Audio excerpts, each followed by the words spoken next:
Hey, it's Kyle. And I think there's a day that my hair goes from cute to ridiculous. Like it's in one day. It goes from I like it to just sprouted wheat. Is like, and today is the day. It's just a weird poof. Um, I was meditating and I ended up tweeting something and writing it on Facebook, and it was nobody can hurt you. They can hurt your past story. They can hurt your expectations. They can hurt your false image of yourself, but they can't hurt you. And then I said, if something's hurting you, get excited because you're getting closer to what you really are.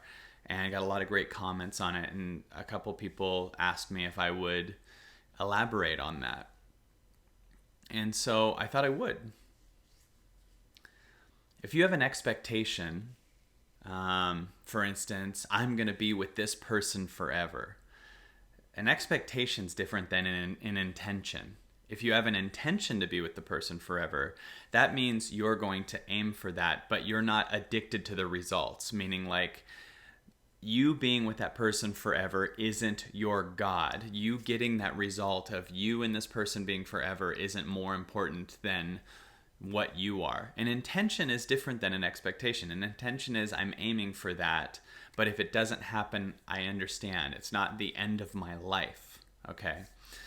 So if you have an expectation with somebody and then they leave you, they never break your heart. They break your expectation. They hurt the expectation that you had that you were supposed to be with this person. And the real problem wasn't that they left, because them leaving or them cheating on you or doing whatever they're doing is them where they are in their life. And one of the biggest reasons we stress is we try to control things that we can't control, and we don't control what we can. So if you're trying to control what someone else does, you're going to be stressed out of your mind, because other people have their own free will and their own abilities. So you can have your intention, but you can't make their intention to be with you, because they might change gears, and your stress is that you're trying to control them. So if you're with someone and they cheat on you and you're mad about that, it's not that they hurt you. They hurt your expectation. They hurt your decision that you decided that they were supposed to be with you forever. So you could have expectations for a lot of things. You could have expectations that I'm going to make $1,000,000 this year, and someone could get in the way of your plan, that you're trying to do something a certain way. And sorry, my meditation alarm just went off. And let's say that alarm went off and I got mad about it. I would have gotten mad because I have to make this video perfect. I would have had an expectation, right? But if I just go with the moment, instead, the alarm going off becomes content. Now I'm making this point. So I'm in the moment talking about it because I don't have an expectation that this video has to go perfect. If I had an expectation that this video has to go perfect, then the alarm going off would have screwed everything up. I remember seeing comedians that had their set list and their jokes would have to be a certain way, but then when a heckler showed up, they'd get so mad. For me, when I was in flow, a heckler became part of the show. It was all one thing, and that's life to me. You could also have that who you are is your past. You might say who you are is an old accomplishment, who you are is this thing, who you are as a victim even.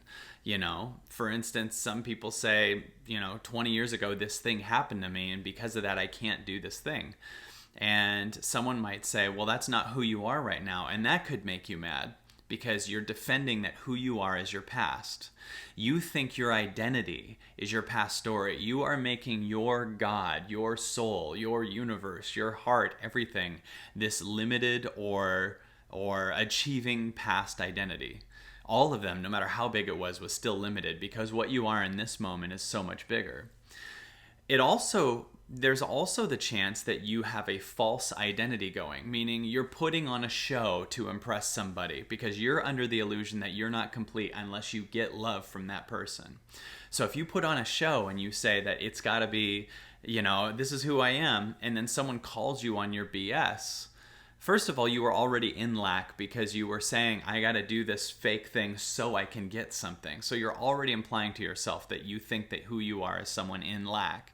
So if you put on this show and all of a sudden you're creating this presentation and then something stops that presentation, then you're going to be mad because you're putting on a false identity so you can get something, and that stopping of it stops you from getting something.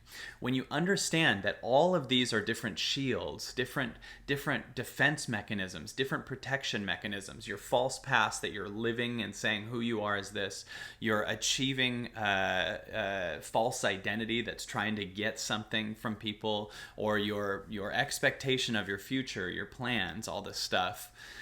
When you understand that who you are is none of those things, you're just this moment, you create so much space for so much unconditional love. When you're just this moment, nobody can trigger you. Nobody can bother you. What people say about you only is them calling out something in your ego, but never you, because all you are is just love. When you connect to what you actually are, you're never affected by what people do. In fact, you can see their pain and you have nothing but love or compassion for them. Even if they're directly yelling at you angry, you can be in a place of absolute ownership of yourself, forgiveness of yourself, and just nothing but love for them. So when someone is just screaming at you and mad at you or whatever, you can listen to what they're saying. A psychopath hears it and is just like not taking it in. Love understands, is compassionate, feels, understands their pain, and has nothing but love for them, and has the ability to hear all of it but not numb it, actually just be a space of love that's bigger than the anger that the person yelling at you is in, because you're just unconditional love. So when you're in your space of love, you aren't affected by what other people say, but you can be a place of forgiveness, compassion, whatever, to help them in their anger heal themselves. So if you have an expectation, understand that sometimes when someone screams at you or puts you down and it hurts, get excited because you just identified the problem wasn't what they said. The problem was you were in an expectation. Remember, that's different than an intention. An intention is you are doing it, but you're not addicted to the outcome. An expectation is you're doing it for the outcome because you think who you are is the outcome. If you're in your past and someone puts you down and it makes you mad, you're like, "Nuh-uh, I was an actor, or I was in that thing, or I say those because I was in 10 Things I Hate About You and not another teen movie." And if someone said, "That's dumb," or "That movie's stupid," or whatever, or "You're a has-been from those movies," and it hurts me, that's because I think who my identity is my past. So get excited because I'm under the illusion that who I am is my past, and I can let go of it a little more through my compassion of this moment and love of it. If I'm being fake or phony and someone calls me on it, if it triggers me, that's because it's true. You're never triggered by something that's not true to you. If someone says you're a purple monster, you don't care because that's not true. So get excited if someone has hurt you emotionally, because it's not that they had the ability to hurt you, it's that you were in a false identity. And the second you identify that and love it and give it compassion, it starts to leave and you become more and more space of this moment.